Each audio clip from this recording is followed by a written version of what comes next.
India ரஷ்யாவுக்கு ஒரு பெரிய வாழ்த்து சொல்லியிருக்காங்க. ஏய் மக்கா மச்சான் மீட்டிங் பாயிண்டாக வச்சுக்கிடுவோண்டா அப்படின்னு சொல்லி. யார்? இஸ்ரோ. யாருக்கு அந்த வாழ்த்தை சொல்லியிருக்காங்க? ரோஸ்காஸ்மோஸ்க்கு அந்த வாழ்த்தை சொல்லியிருக்காங்க. ஏன்னா லூனா 25 அப்படிங்கிற அந்த நிலவினுடைய லேண்டர் அவங்களும் என்ன செஞ்சிட்டாங்க, இன்றைக்கி ஸ்பேஸுக்கு அனுப்பிட்டாங்க. ஆகஸ்ட் மாதம் 23ஆம் தேதி நிலவினுடைய தென் துருவத்தில் அங்கே ரஷ்யாவும் வரப்போகிறாங்க, இந்தியாவினுடைய சந்திரயான் 3 வந்து இறங்க போகுது. ஸோ இது இரண்டுமே சக்ஸஸ்ஃபுல்லாக நடக்கணும். அப்படி நடக்கும்போது நம்முடைய மீட்டிங் பாயிண்ட் பூமியில் மட்டும் கிடையாது, நிலவிலையும் சேர்ந்து செய்யலாம் அப்படிங்கிற ஒரு ட்வீட்டை, ஒரு வாழ்த்து ட்வீட்டாக போட்டிருக்காங்க இஸ்ரோ. இதே மாதிரி ரஷ்யாவுக்கு ஆதரவாக என்றைக்கும் இந்தியாவும், இந்தியாவுக்கு ஆதரவாக ரஷ்யாவும் இருக்கும் அப்படிங்கிற நம்பிக்கையுடன் இன்னைக்குள்ள அப்டேட்டெல்லாம் பார்த்துடலாமா?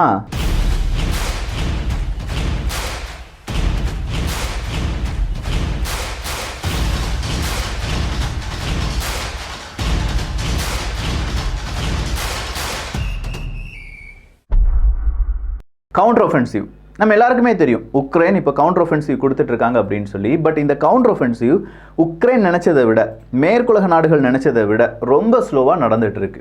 ஸோ ரொம்ப ஸ்லோவான ஒரு கவுண்டர் ஒஃபென்சிவ் அப்படிங்கிறது மேற்குலக நாடுகளுடைய உதவியை ரொம்ப பெரிய அளவில் மட்டுப்படுத்தும், இல்லாட்டி தடைப்படுத்தும் அப்படிங்கிற உண்மையை நிறைய பேர் பேச தொடங்கிட்டாங்க.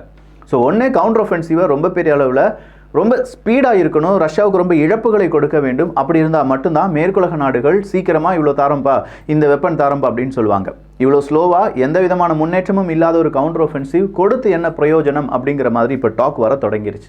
இந்த டாக் கண்டிப்பாக உக்ரைனுக்கு பேரிடியாக மாறிக்கொண்டிருக்கிறது. இந்த டாக்லேருந்து உக்ரைன் தப்பிச்சா மட்டும்தான் உக்ரைனால் அடுத்த கவுண்டர் ஒஃபென்சிவ்க்கு தேவையான ஆயுதங்களையும் பணத்தையும் மேற்குலக நாடுகள்கிட்ட வாங்க முடியும். ஆனால் அதுக்கு முன்னாடி இந்த 10 பாயிண்ட் பீஸ் பிளான் அப்படின்னு சொல்கிற ஒரு பீஸ் பிளானை சவுதி அரேபியாவில் வச்சு டிஸ்கஸ் பண்ணாங்க பார்த்தீங்களா? அந்த பீஸ் பிளான் இது ஒரு பிரேக் த்ரூவாக இருக்கும் அப்படின்னு சொல்லி உக்ரைன் அவங்களுடைய கருத்தை சொல்லியிருக்காங்க. உக்ரைன் என்னதான் போருக்கு ரெடி அப்படின்னு சொன்னாலும் பின்னாடி பக்கமாக பேக்டோர் வழியாக பீஸ் பிளான் அப்படிங்கிறதும், அதுவும் ரஷ்யா இல்லாத பீஸ் பிளான் அப்படிங்கிறதையும் அவங்க என்ன செஞ்சிட்டு இருக்காங்க, பெரிய அளவில் டிஸ்கஸ் பண்ணிட்டு இருக்காங்கன்னு சொல்லலாம்.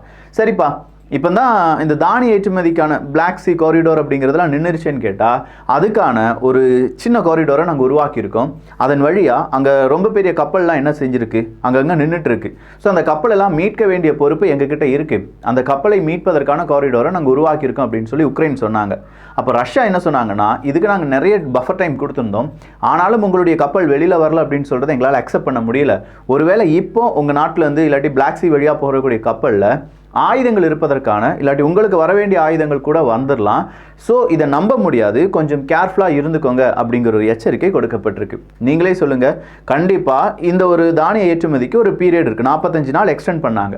அந்த 45 நாள் எக்ஸ்டெண்ட் பண்ணும்போதே ரஷ்யா சொல்லிட்டாங்க, ஒரு 30 நாட்களுக்கு முன்னாடியே சொல்லிட்டாங்க, இந்த 45 நாட்களுக்கு பிறகு எங்களுடைய நிபந்தனைகள் எதுவும் ஏற்றுக்கொள்ளப்படவில்லை, எதுவுமே நீங்கள் அக்செப்ட் பண்ணலைன்னா நாங்கள் என்ன செய்வோம், இந்த ஒரு டீல்லேருந்து வெளியில் வந்துடும் அப்படின்னு சொன்னாங்க. அப்படியே அவங்களுடைய கப்பல் எல்லாத்தையுமே அவங்க என்ன செஞ்சுருக்கணும், கரெக்டாக இந்த ஒரு தானிய ஏற்றுமதிக்கான டீல் முடிகிறதுக்கு முன்னாடி பிளாக் சீ விட்டு வெளியில் கொண்டு வந்திருக்கணும். ஆனால் இப்போ இல்லைப்பா கொஞ்சம் கப்பல் மாட்டிக்கிச்சு உள்ளக்க, அதனால் நாங்கள் வெளியில் எடுக்க போகிறோம் அப்படின்னு சொல்கிறதெல்லாம் கொஞ்சம் வியப்பாகவும், இல்லை ரஷ்யா சொல்கிற மாதிரி வேறு ஏதாவது ஒரு பிளான் பியாக கூட இருக்க வாய்ப்புகள் இருக்கின்றன. அடுத்ததாக ஜெர்மனியுடைய சான்சலர் ஸ்கோல்ஸ் அவர்கள் தான். இந்த ஸ்கோல்ஸ் அவர்கள் என்ன சொல்லியிருக்காருன்னா, உக்ரைனுக்கு தேவையான உதவிகள் நாங்கள் இன்னும் கொடுக்க ரெடியாக இருக்கோம் சார். நிறைய உதவிகள் கொடுக்குறேன்னு சொல்லியிருக்கீங்க, எதுவுமே கொடுக்கலன்னு சொல்லி உக்ரைன் அங்கே பெரிய கத்திட்டு இருக்காங்க. நீங்கள் என்னென்னா இன்னும் உதவிகள் கொடுக்க போகிறேன்னு சொல்கிறீங்கிற மைண்ட் வாய்ஸ்லாம் ஜெர்மனிக்கு கேட்குமோ இல்லையோ, பட் ஸ்கோல்ஸ் அவர்கள் இன்னொரு விஷயத்தை தெளிவாக சொல்கிறார். அது என்னென்னா, இல்லை நாங்கள் இப்படி உதவிகள் கொடுக்குறோம், பட் இந்த உதவிகள் காரணமாக நாட்டோ மற்றும் ரஷ்யா நேரடி யுத்தமாக மாறாமல் பார்த்து கொள்ள வேண்டியது எங்களுடைய பொறுப்பு.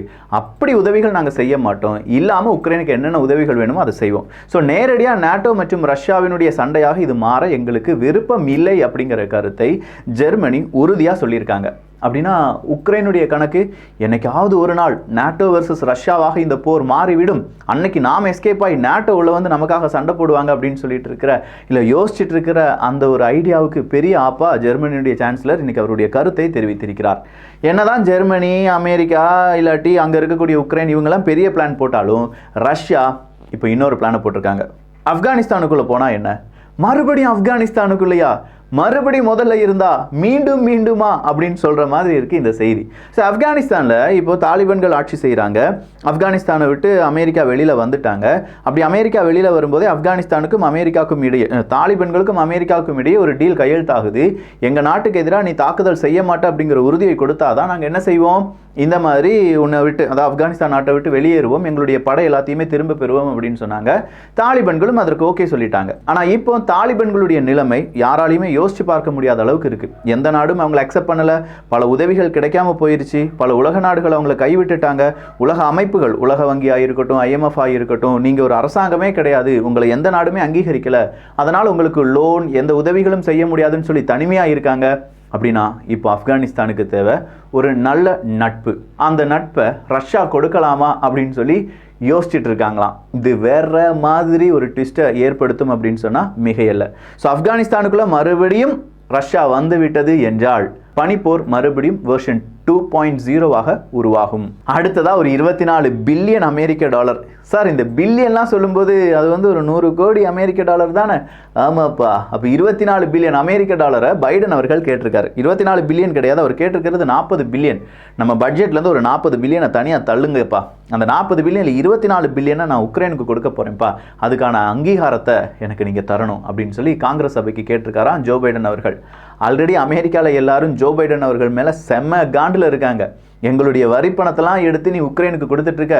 செகண்ட் வேர்ல்டு வாருக்கு பிறகு ஒரு நாட்டுக்கு பெரிய உதவிகள் அமெரிக்கா செய்கிறது என்றால் அது உக்ரைனுக்கு தான். அப்படின்னா இந்த போரினுடைய அந்த பேக் போன் யார் அப்படின்னு பார்த்தீங்கன்னா அமெரிக்கா தான். சீரியஸாக இது யாரும் அதிகமாக வெளியில் சொல்லாதனால ஏதோ இதை நான் மிகைப்படுத்தி சொல்கிற மாதிரி இருக்கும். உண்மையிலேயே அமெரிக்காவினுடைய பணம் விளையாடுறதுனால தான் இந்த போர் இன்னும் டிராஸ்டிக்காக நீண்டுக்கிட்டே போயிட்டே இருக்குது. அந்த பணம் மட்டும் அங்கே இல்லாமல் இருந்துச்சுன்னா இந்த போர் என்றைக்கோ முடிவுக்கு வந்திருக்கும். இத்தனை மனிதர்கள் கொல்லப்பட்டிருக்க மாட்டாங்க.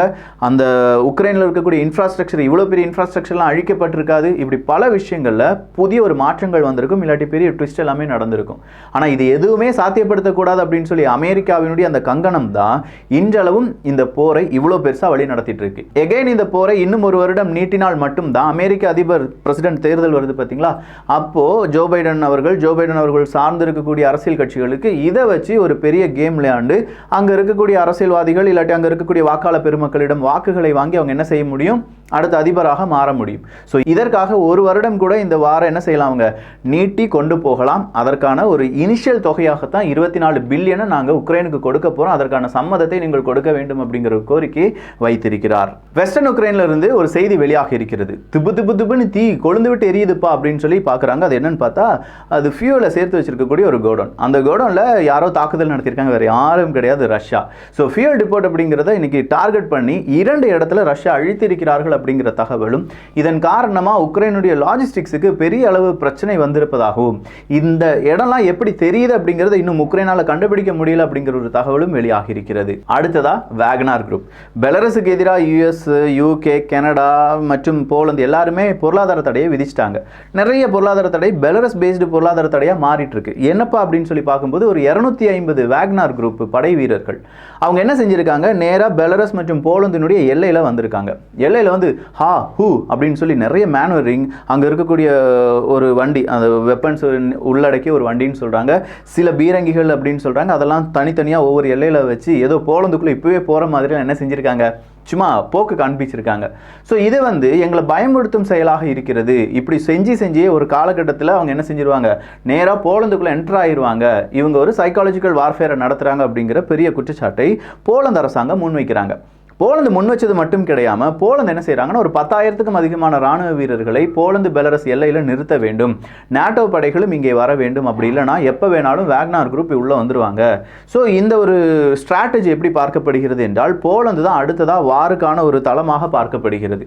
இன்னொரு ஸ்ட்ராட்டஜி என்ன சொல்லுது அப்படின்னா, ரஷ்யாவை சுற்றி வளைப்பதற்காக போலந்து நாட்டோவை போலந்துக்குள்ளே அனுப்ப சொல்கிறாங்க அப்படிங்கிற மாதிரியும் இருக்குது. இது இரண்டுமே நடைபெறுவதற்கான வாய்ப்புகள் இருக்குது. இது இரண்டுமே போருக்கான இன்னொரு பிரான்ச் இங்கே ஓப்பன் ஆகிறதுக்கான வாய்ப்புகள் வாய்ப்புகள் இருக்குது அப்படிங்கிறது நம்மளால் மறுக்க முடியாது. நார்த் ஈஸ்ட் பகுதிகளிலும் உக்ரைன் ரஷ்யா போர் அப்படிங்கிறது ரொம்ப தீவிரமடைந்து வருகிறது. அங்கே இருக்கக்கூடிய உக்ரைன் ட்ரூப்ஸ்லாம் என்ன சொல்லியிருக்காங்கன்னா மோர் டிஃபிகல்ட் அப்படின்னு சொல்லியிருக்காங்க. ஸோ கவுண்டர் ஒஃபென்சிவ் ஒரு கட்டத்தில் ஃபெயிலியர் ஆகிட்டு இருக்கு, ஒரு கட்டத்தில் ரொம்ப ஸ்லோவாகிட்டு இருக்கு. அது கூடவே நிறைய இடத்துல அவங்களுடைய பொசிஷன் அப்படிங்கிறது ரொம்ப மோர் டிஃபிகல்ட் அப்படிங்கிற அந்த செய்தியும் வெளியாகி இருப்பது உக்ரைனுக்கு பெரும் சிக்கலாக மாறி வருகிறது. இப்போதைக்கு இவ்வளோ அப்டேட் இருக்கு. இன்னும் சில அப்டேட் இன்னைக்கே வந்துடும். ஸோ நீங்கள் என்ன செய்யுங்க, வியூகம் அப்படிங்கிற நம்ம சேனலை சப்ஸ்கிரைப் பண்ணிக்கோங்க. நல்லதை பகிர்ந்து நல்ல சமுதாயத்தை உருவாக்குவோம். நன்றி, வணக்கம்.